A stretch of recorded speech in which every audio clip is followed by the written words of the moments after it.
and good evening, or good afternoon, or good morning, good middle of the night, whenever you're watching this program. And welcome once again to another scintillating episode of Porch Talk. I, of course, am Paul W. Marino, and my friend here to my right, is the one and only Eugene Michaelenko. A pleasure to be here. Thank goodness. So, Eugene, I need to shake my finger at you for missing our last show. I have a note from my doctor. Yeah. I couldn't come. My cat was sitting on me. Oh. That's always a good one. So you were asking about this photo behind us. This was actually last week's quiz. Not last week. Our quiz from 2 weeks ago. No one called in about it. Joanne, would you please put that in front of us? There are two theaters in this picture. One is made easier by the X on it. I'm going to do with the one above it first. That was the Empire Theater Mark II. The original Empire burned in 1912, taking with it the Wilson House Hotel and gutting the Sullivan Block, which is that long, narrow building in the middle. And the Sullivan brothers, who owned it, owned all three, cut the top two floors off the Sullivan Block and made it a four-story building. Using three still existing walls from the theater, they rebuilt the Empire, and it later became the Paramount. And that building, lower building in front of it, that is the present Empire Building, which was built in 1912. Now, the one with the X on it, when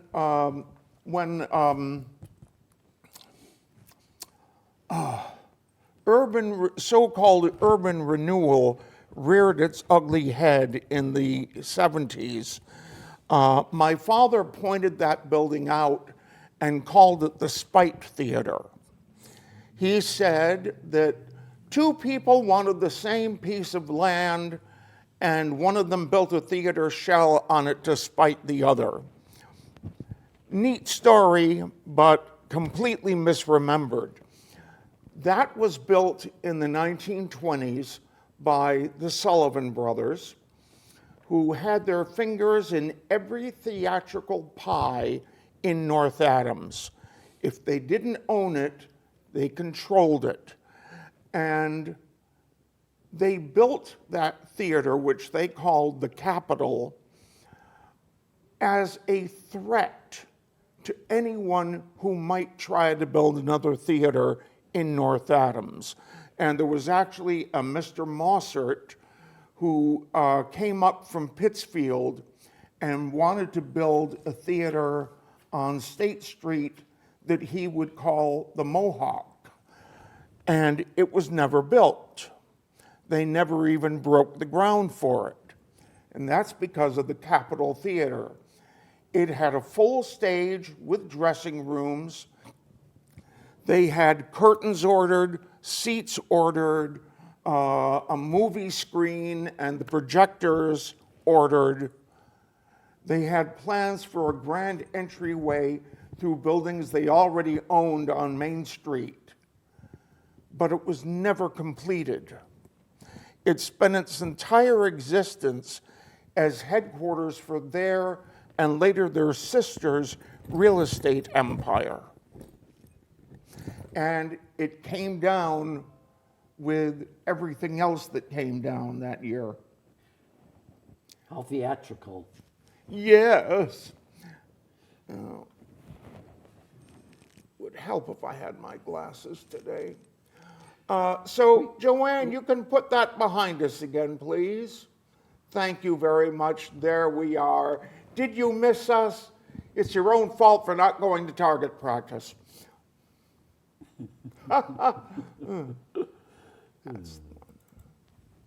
Okay, so Yeah, I brought pictures of factories in Adams. oh, how nice of you. Route 8, coming from Cheshire to North Adams, follows, I call it a virtual industrial heritage museum, because all the buildings, all along the Route 8 are all the factories that were ever in Adams. All right, so this is actually in Cheshire, isn't it? Well, let The the audience see thing it. we're talking about should be coming up in front of us momentarily. And yes, it is in Cheshire, but You know, it's with my still, hair the length it is, maybe I should wear a dress instead. if you want to, do whatever you want. Don't let me stop you. You're admiring public. I'd like to see you. Yes. I could pretend to be your wife. Don't pretend. This is yeah, this factory was built by, believe it or not, one of the, God, it was his name, Brown, Stephen Tyler Brown, who I believe was the first male child born in Adams from the pioneers. And he built it with a Jenks from Cheshire, Jesse Jenks. I'm pretty sure it was built around the time that the railroad came through in 1843, but it may be even earlier. Remnants of it are still there. I think the powerhouse is still there. And this is that.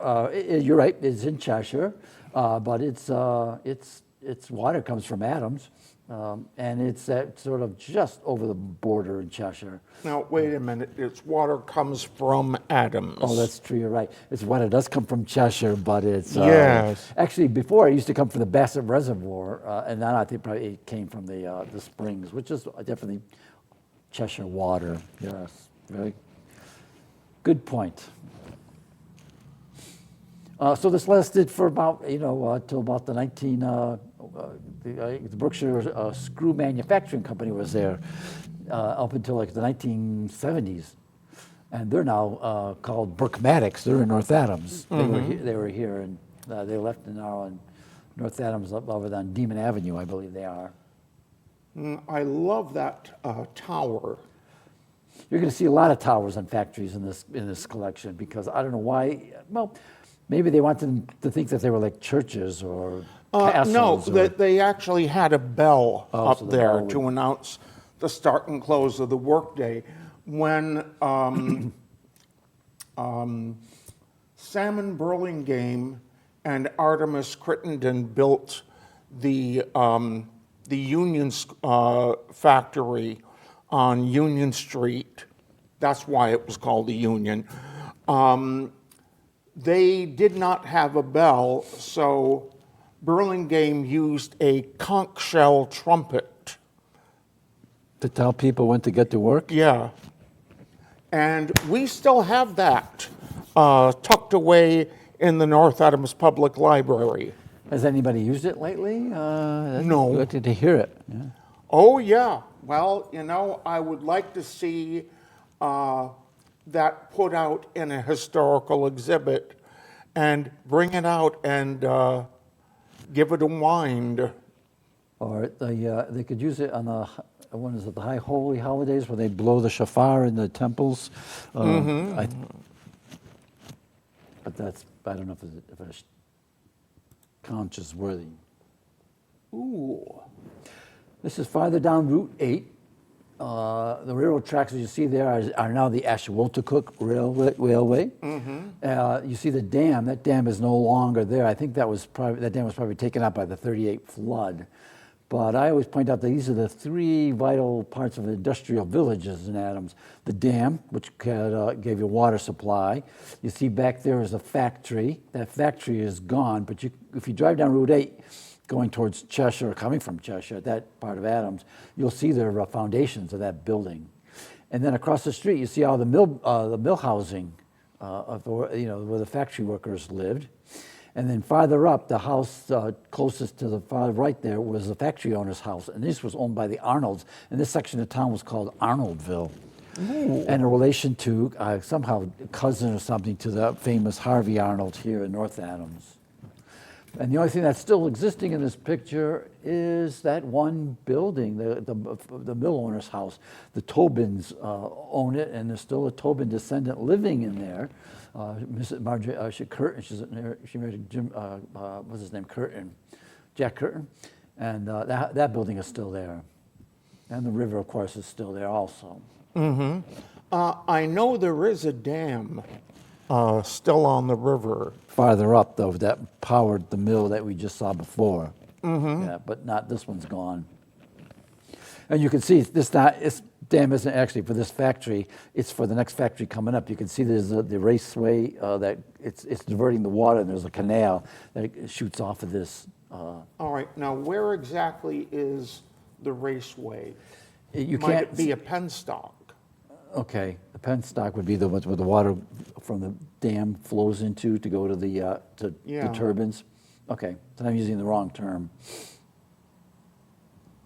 All right, but I still don't see it. I see. Well, it's right by where the. Wait a minute. What are you doing? Yeah, go back. Yeah, to the right end of the dam, there looks like. That's it. The water's diverted into that area, and then along Route 8 and underground, and there was a small mill pond. So that dam supplied this mill here, which was, I believe is now Mullen Mayflowers. Yes, actually, I don't know what they call them because Mullen just sold out to the Milltown. Those Milltown investors, they own it now. Mullen doesn't own it anymore.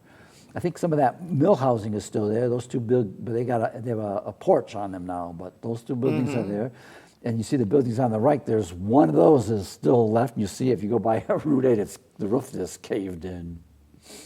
And this is one of our woolen mills. Most of our mills were, cotton mills. This one was a woolen mill, and it was built in the 1860s to meet the demand of the Union Army woolen uniform. Yeah, for uniforms. And it was built by one of the Blackingtons. So it'd be Sanford Blackington's cousin Peter, and a man named Phillips, Benjamin Phillips. It wouldn't surprise me if Sanford had put some money into that too. It's possible. And on the right side, I got to point out there's an elm tree. I hope you see more elm trees here, but they're all over Adams at one time.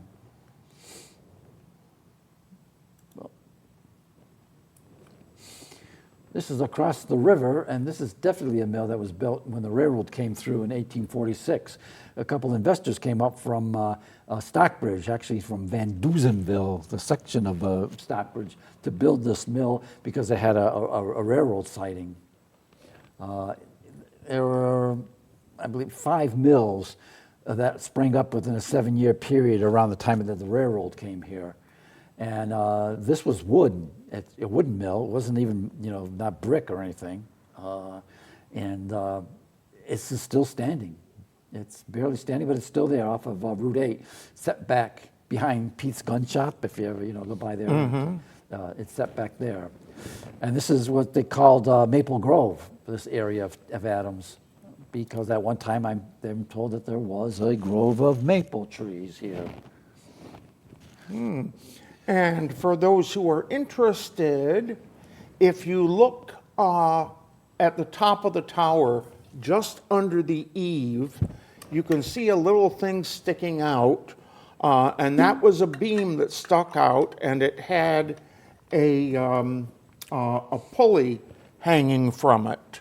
And that row of doors, this was the service elevator. And they'd hang a block and tackle there, and anything that had to go up or down was raised or lowered by that. And over on the section on the right, there should have been one there as well, though I don't see it, but there is the row of doors indicating they must have had a block and tackle there as well. I wonder if the piece on the right was the first mill and the piece on the left was an addition, a second addition. Yeah, and so once that's that a tower possibility. superseded, that bigger tower superseded the use of the smaller one, so they didn't need it anymore. Good point. Also, I've been in that mill, and there is this was completely operated by water. There's the water wheels in the basement of this thing, and it is a horizontal one, not a vertical one. The power, I think, came up on the left side of this mill. It went all the way to the top, and then the main shaft that operated all the pulleys, that operated all the machines across the whole mill. Yeah, that's cool. And I suppose that you were the one holding the bicycle. Yes, because I do like bicycles, and I have, you know, or maybe I'm the one peddling papers. Isn't there a kid there that looks like he's Yeah, got yeah, there is. And the girls look at there in white dresses, and I wonder if they posed, if they told these kids to dress up. Well, it may have been a Sunday. Good, then. Yeah. Yeah. So which one is your sister? Probably the tall one on the far end. Oh, Those memories. Those dresses are awfully short for, well.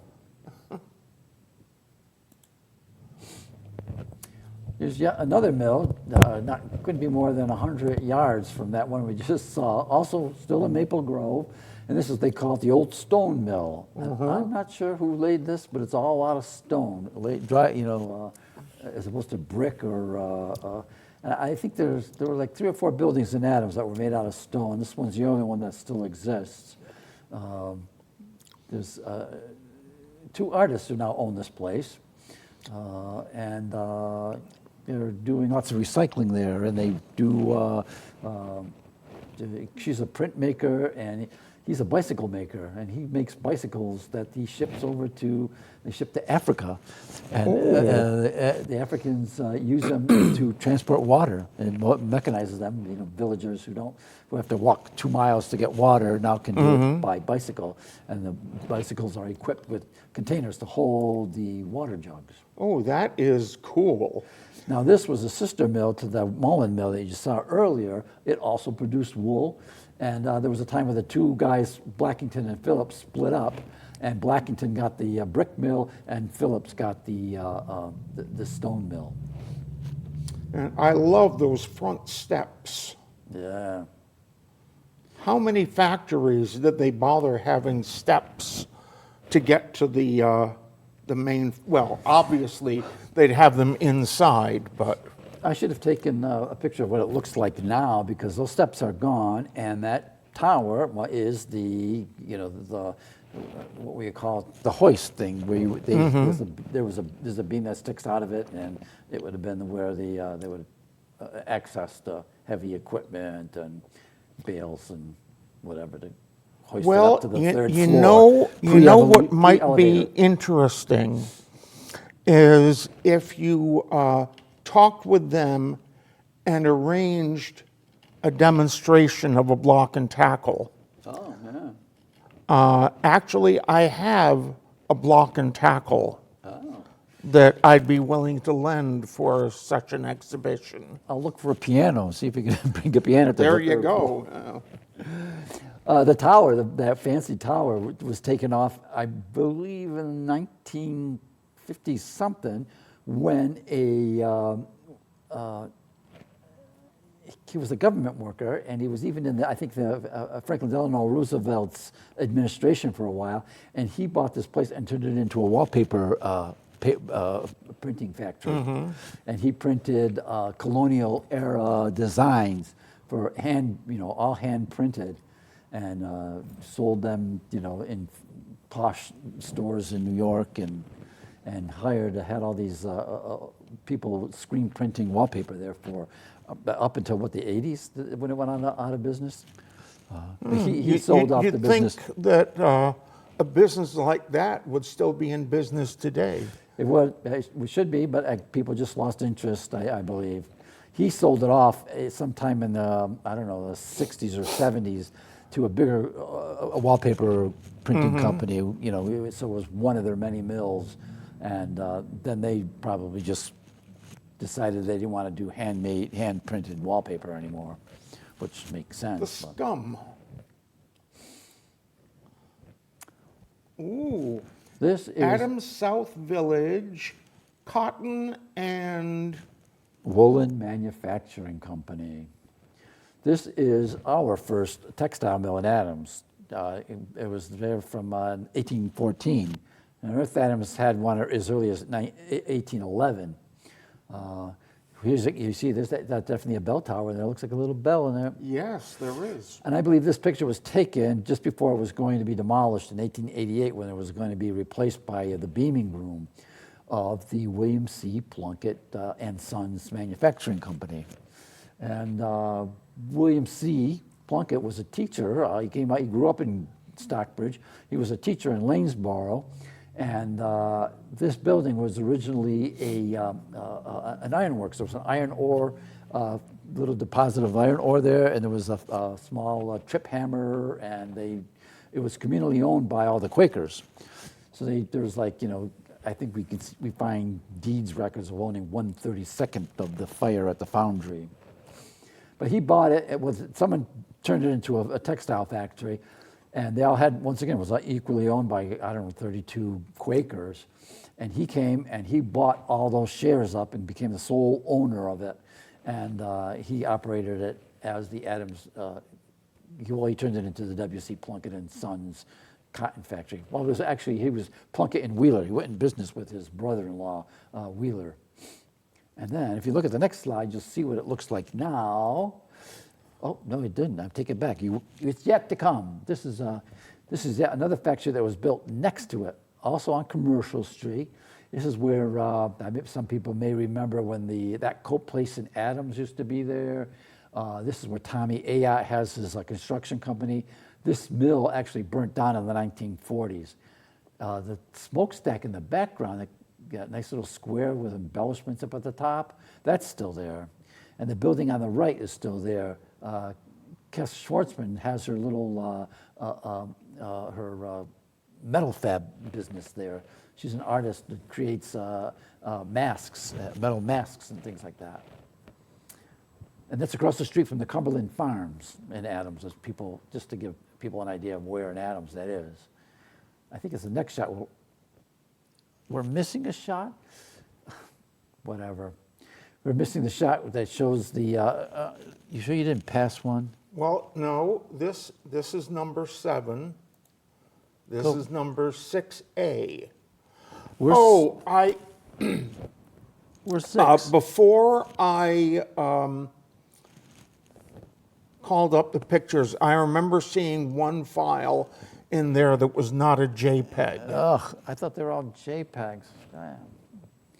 All right, it was a JPEG. Now, anyhow, that building is distinct because it has carved in granite the dates 1814, which memorializes that old building, and then below it says 1888, which memorializes the beaming bill that was there.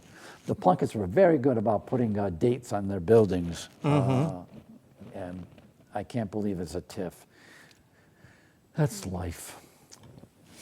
Indeed. Oh, by the way, if you're sick of listening to us droning on, please feel free to give us a call at 664-4408, and we will be happy to talk to you. Even if it's just to say hi and you like the show, please give us a call at 664-4408. Oh, you did that so well. I practiced at home. And it shows. This is was built as the 5th factory of the Renfrew Manufacturing Company. Renfrew Manufacturing was our largest employer in Adams for about 20 years until the Berkshire Cotton Mills put it out of first place. But this was their jacquard mill, and if you know anything about jacquard weaves and the fancy weaves of there. Nope. Well, they produced them here. Some people may remember this as W.R. Grace or Dewey and Elmy or McDermott. All those mills were in this, businesses were in this mill. It's still standing, barely. It's still there on the other side of, and that is the Hoosick River. It's on the other side of the Hoosick River off of what they call Harmony Street. This had a huge fire in 1891 that burnt the whole place down.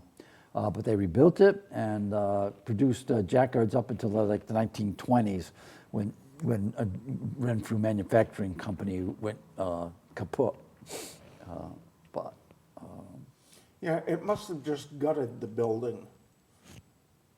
in this picture, Yeah, because that looks like brick to me. it is. It was brick to begin with, even when it was burnt out. I could have brought a picture of what the aftermath of the fire. Yeah, those are always neat to see.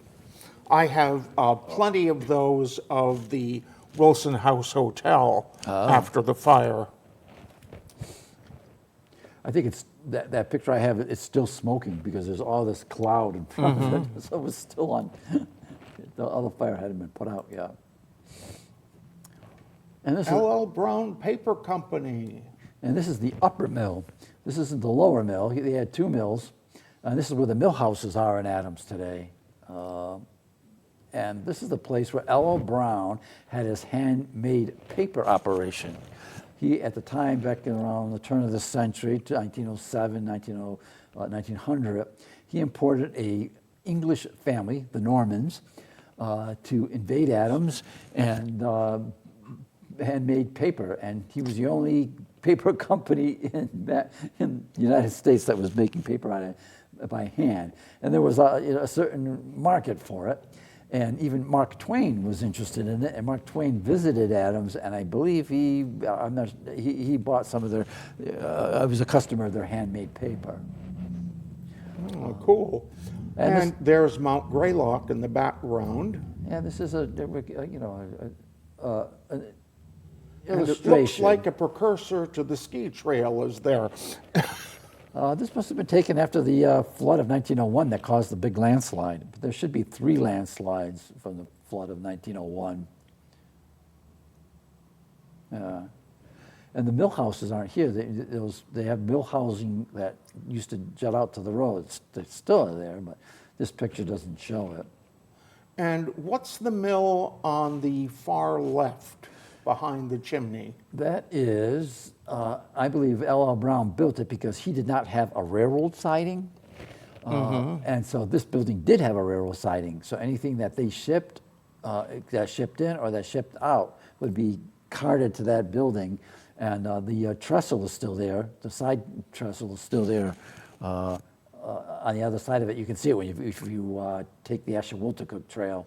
Yeah, I think you go alongside that. Yeah, in that, and that I believe that was a warehouse and a place where they could have access to the railroad. Cool. And that looks like a truck in the foreground. It does, doesn't it? Yeah. And there's even, you can see, do you see trolley tracks down the center? There should be. Yes, I can See see that? them on the left side Yeah. going in, but further down, Actually, it looks like yeah, they disappear. But that's Just- definitely an early truck driving so along this there. picture was, 1911, 1912 when trucks started to become in use.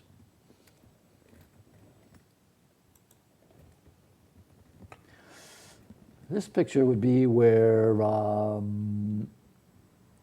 back end of would be the entrance to McDonald's. And you see there's a mill pond in front of it.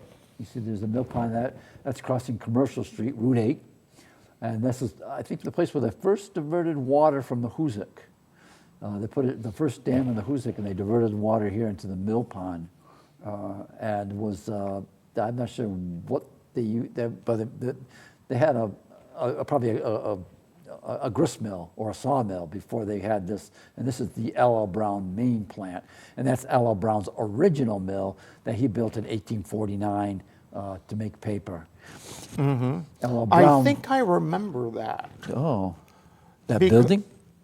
Yeah, because when I was a little boy and we were going to Pittsfield, Well, before you say that, it was replaced in I want to say 11, and hopefully I have another picture with it to show what the one that looks like that. all right. You know what? I bet you that bottom brick part was still there, and they may have built it off from there. I don't think they completely demolished it. Yeah, They removed the yeah, wooden portion well, and then actually, added 3 floors. 3 different shades.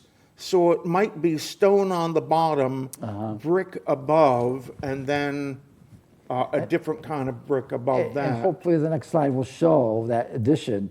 Yes, there it is. Yes, this is what I remember. Yeah. So that, I'm not sure if they just built on what was there or if they, oh, look at the far end there, the windows are different. So that could be part of the original mill at the far end with the smaller windows. And I love that car parked in front of it. And I think that might be A.B. Daniels' car, who was the head owner of that place. And you see there's the trolley car tracks. You see there's Oh, yes. there is two lines. We had 2 lines of railroad or trolley cars at Adams. One went down Route 8, and the other one took this corner and went down North Summer Street.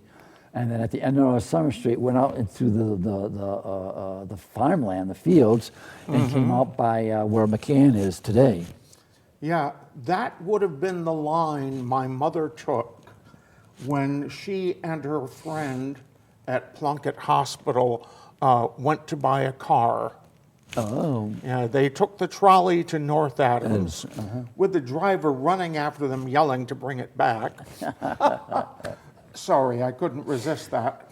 I also have a lurid story. It was at this spot that a young Syrian immigrant hopped on it was on a hot August day, hopped on the trolley car here and rode it into almost North Adams. But before he got there, he pulled out a gun and shot like 6 people. Ooh. Mass murderer in Adams. He shot one of the women who had an umbrella in her hand, who was trying to defend herself, beat him with the umbrella, and he shot her. I should be laughing at that, but there was a couple survivors. And anyhow, it happened to be that on that same trolley were a few firemen who were going to a fireman's muster at the fairgrounds in North Adams, and they were able to tackle him and subdue him and take him. They took him into North Adams. But they got into North Adams, and the cops were going to arrest him there, and then they realized, well, the crime committed in Adams. And so they put him back on the trolley and said, you go back to Adams. Put him in jail in Adams. We don't want him. Oh, dear. Yeah, but I do remember the factory there because when you got to where the Adams Green is now, there was this huge factory that we'd have to go by. And Center Street was always in the shade. That you see the ivy growing up the back of the side of the building. It was always dark and dink there. And of course, as you said, the Town Commons and the statue of Susan B. Anthony and McDonald's all occupy this spot, and our traffic light is there, and the post office is across the street, and the hometown market's parking lot is down the other side of the street. And my goodness, I see smoke coming out of the chimney. Good. That means that they're running their turbos and that they're producing power and turning the machines. Did you zoom in? And this is Berkshire Cotton Manufacturing Company, all 4 mills built out. You see at the far end to the left was mill number 2. The one in front of it is mill number 1. Those 2 smokestacks are still there, and mill number 1 is still there. And didn't McKinley lay the cornerstone for one of those mills? He laid the cornerstone for mill number 4, the one at the far right, in 1899. But as governor of Ohio, he came to the dedication of mill number 2. And mill number 2 is where Walgreens and the parking lots are today. And then mill number 3 went into operation on the day that McKinley was nominated on the Republican ticket for President of the United States in 1896. Yes. And that mill went down in the 70s. And then the sawtooth building, roof building behind it is also part of mill number 4. And that was the weave shed. That's where all the looms, quite a few looms were. And that was torn down just as recently as, I think, 1984, 85. Yeah, and I can see where bcn.net is located. On Hoosick Street? Oh, no, oh, in the yellow It's the square building? little building, three-story building, just to the right Of the of. tower. And that's the main headquarters, that was the main office of the Berkshire Cotton Manufacturing Company. I'm told that they would bring in the payroll, because people were paid in cash. And I remember I took a tour of the police station, and they still had, I think they were like Tommy guns, they're machine guns, that they used to guard the payroll and bring it to there, and the ladies put the money in the pay envelopes to then be distributed to the thousands of workers inside the mill. I'm not surprised they had armed guards. A book that you want to read, if you can find it, is Big Stick Up at Brinks. Oh. It's allegedly the true story behind the Brinks job. In the 1950s, a gang of small-time hoods from South Boston robbed Brinks of something on the order of $7 million.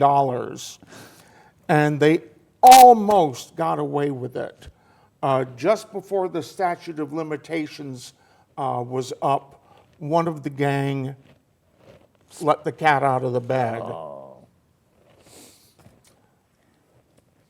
But, it was largely Brink's fault because they didn't bother with actual security. One of the ways they robbed it was they took money off the trucks. And Tony Pino had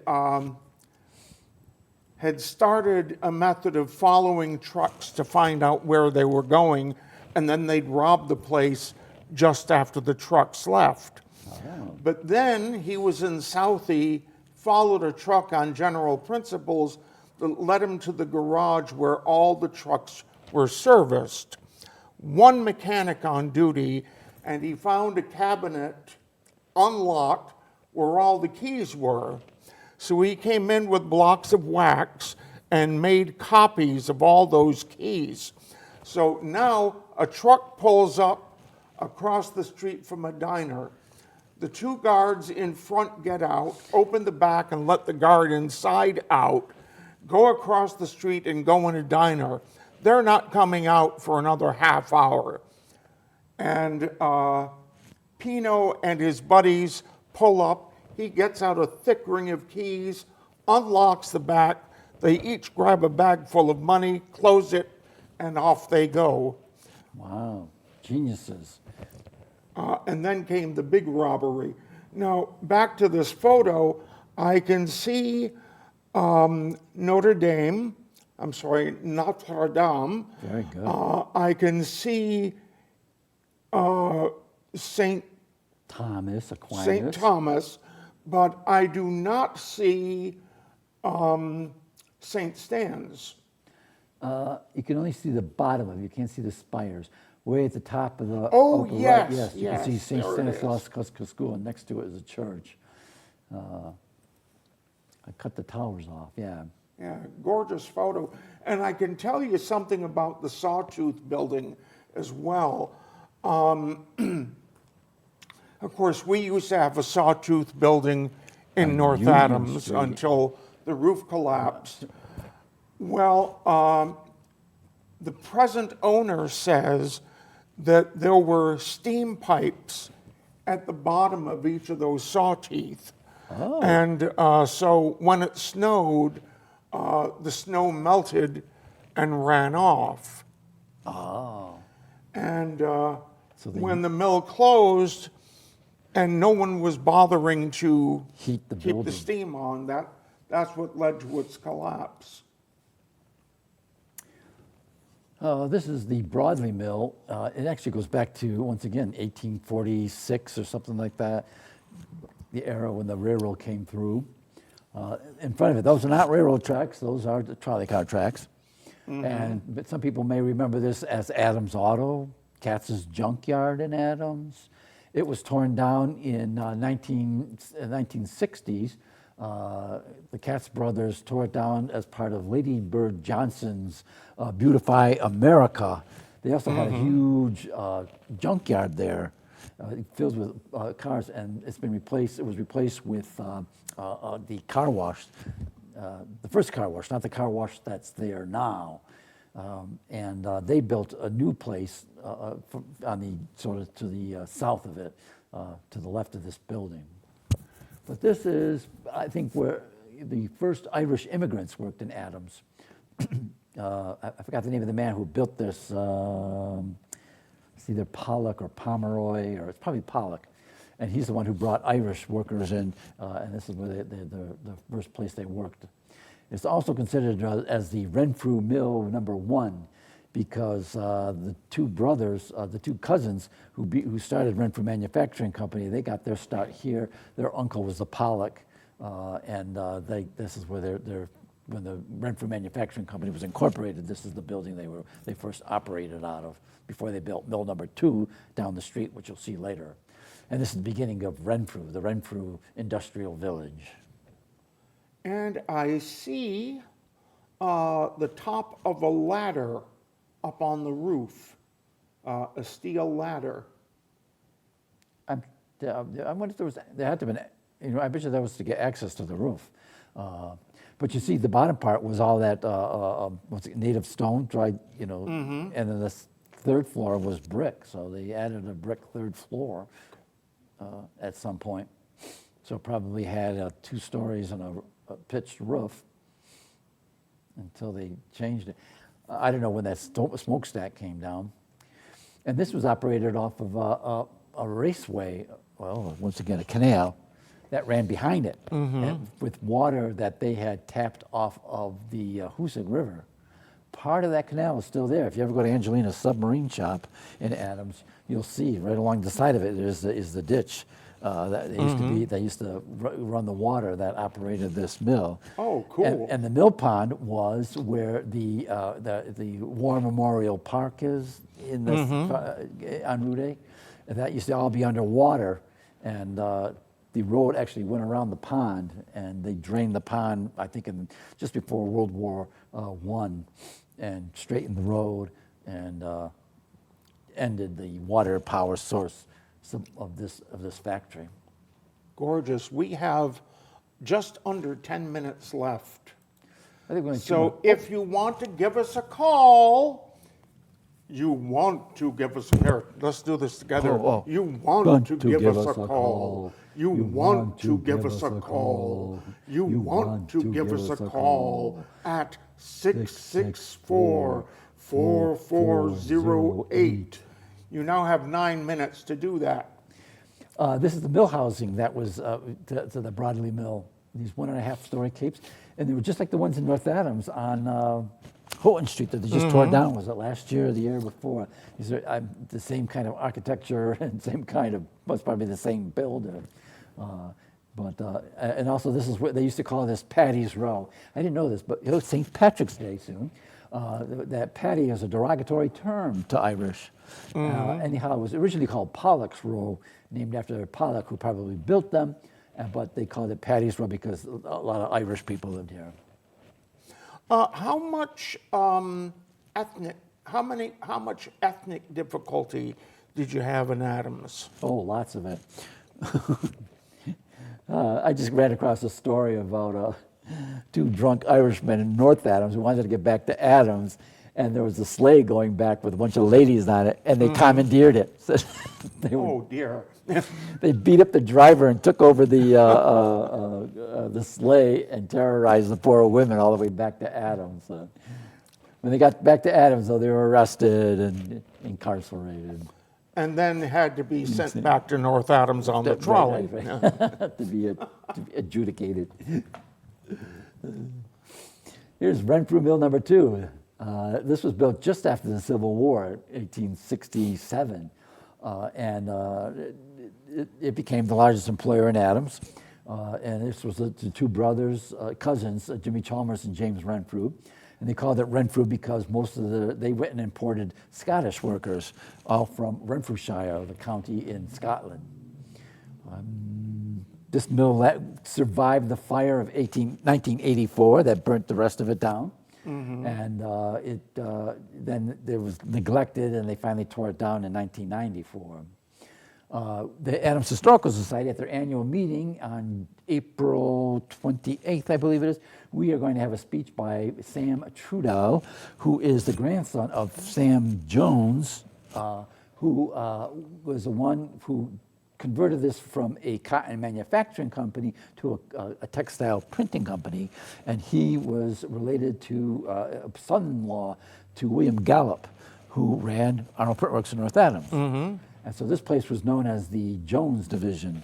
Ah, yes. And he's going to give us a talk about Mr. Samuel Trudeau, Samuel Jones, his name was, and how he was a genius,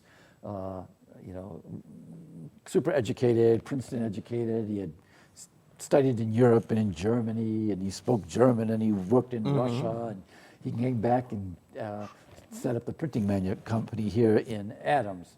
And most people know this place as Arnold Printworks. That was Arnold Printworks up until 1984. So, yeah, that's neat. So this is near the traffic circle.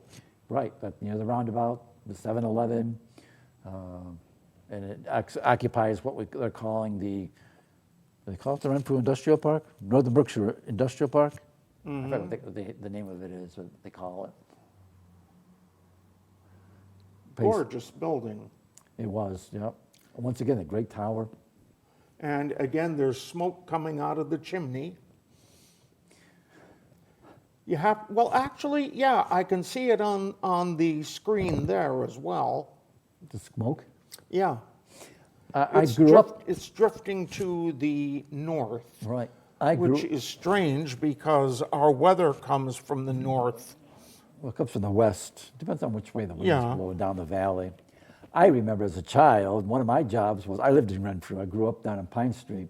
One of my jobs as a child was to wipe the clotheslines off because the dust from the burning coal soiled the clothesline. So when you hung your clothes up, they got dirty. Good job for a child. And this is the mill row houses. The Arnold Renfrew Manufacturing Company built these row houses along both sides of Route 8. I don't know if you remember when they were on both sides of the street. Yes, I do. Now there's just on one side of the street. And they even lost the one on the right-hand side that was on Friend Street. It's torn down, and it's now the parking lot to the field. I find it interesting. You see that row of buildings, the second row of wooden structures behind it. I believe those are the woodshed. Doesn't that make sense that they would not store their bicycles, but the woodshed? And then the next building behind that, I'm assuming, are the outhouses. I don't. Oh, that must have been a fun place. Yeah, and right next to the brook there. So, I'm not sure when indoor plumbing became popular. And do I see trolley tracks there in the foreground? You must. Oh no, that's the brook. That's not. Yeah, that if you yeah. No, because that's Front Street, and that's just some path. I think that's just a path. Oh, maybe I'm looking at the edge of the sidewalk. Yeah, okay. yeah. There we go. We have 3 minutes remaining. And we're almost, I have to put in our mining operation. We hold, it's still in operation. It'll probably be in operation for another millennium. Yeah, so this is what's now specialty minerals. And this would have been, at the time, maybe not sure what they would call it. Lime? Yeah, New England Lime Company. Right. And most of this is probably gone. It's all been replaced by parking lots and bigger buildings. Mm-hmm. So. Do you ever remember hearing a blast when you were a kid and sure. having chunks of rock rain down on you? No, I just remember the ground shaking, but I don't. We weren't that close to the quarry. Because I know someone else in Adams who remembers chunks of rock falling on them. in Zalnite they complain about it, that this stuff gets airborne. I think we have one more factory to go before. Yes, the Xylanite Works. Oh, You're yes. familiar with them. L.L. Brown was a principal investor in that. Yes, and Emil Kipper, his son-in-law, got the patent for him and was able to make the patent work. And that only lasted like maybe 10, 11 years. And then 2 lawyers from Adams turned it into a paper mill. And it was a paper mill for almost 100 years before it went out of business. Well, the story is a little worse than that, because the early plastics, celluloid, was flammable and explosive. Really? Yes, never heard billiard balls were often made of them, and what might happen if they hit just right, boom. I never heard that. Xylanite was a different form of celluloid. Instead of being made from wood fiber, it was made of cloth fiber. And what Xylanite did was they bought paper from linen paper from Brown, and it used different processes, and it produced a plastic that was flammable but not explosive. Oh. And I heard a really neat story about a plastics museum that had a lot of it stored upstairs, sheets of it upstairs. Well, someone was working up there and did some sawing with it, not realizing what it was, and he turned on a machine, and all the dust in the air, boom, went off at once. And he came down, wobble, wobble, wobble, and it was Xylanite. Well, we're going to have to pick this up again in 2 weeks because we're almost out of time. So, Joanne, could you put us on again, please? Thank you, dear. Well, that's almost right. Us. Where are we? I know we're there. There we are, just in time to say goodbye. Well, thank you for watching. Yes, both of you. Thank you, Joanne, for directing. Thank you, Dave. Thank you for remembering to be here. And thank me for remembering to be here, too, which I almost wasn't. Right. Have a great night, and we will see you in 2 weeks. Bye-bye. Happy St. Patty's Day.